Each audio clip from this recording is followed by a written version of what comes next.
Career okay, ஒன்றும் பிரச்சனை இல்லை. உங்களுக்கு ஏதோ ஒரு பிளஸிங்ஸ் வந்து தொழில் ரீதியா ஏதோ ஒரு பிளஸிங் வருது, அப்படியே ஓட்டிடுறீங்கன்னு வச்சுக்கோங்க இந்த மாதம் ஜூலை. பட் ரிலேஷன்ஷிப்ஸை பொறுத்த வரைக்கும் இந்த விருச்சகத்துக்கு 7 செவ்வாய் ராசிநாதன் போய் 7ல உட்காந்துருக்காரு. அப்போ டவுட்டு, ஏதோ ஒரு மனசுல ஒரு சங்கடம், மனசுல நிம்மதி இல்லாம போறது, புரிதல் இல்லாம போறது, இன்செக்யூரிட்டி, பயப்படுறது, இதெல்லாம் வரும். பொதுவாகவே உங்களுக்கு அது இருக்கும்.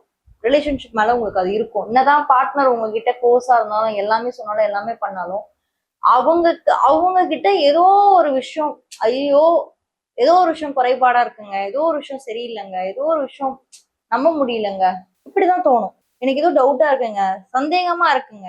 அதே மாதிரி சந்தேகப்படாதீங்கன்னா, இந்த மாதத்துல உங்க ராசிநாதனே இப்ப 7ல போய் உட்காந்துட்டாரு. குழப்பங்கள் வரும் இந்த மாதம், நிச்சயமாக குழப்பங்கள் வரும். பட் தெளிவா இருந்துக்கோங்கன்னு நான் சொல்றேன். நம்மளுடைய பார்ட்னருக்கு நம்ம நம்பிக்கை கொடுக்கணும். ஏன்னா விருச்சகத்துக்கு மிகப்பெரிய ஒரு டிராபேக் என்னன்னா, இன்செக்யூரிட்டி ரொம்ப அதிகம்.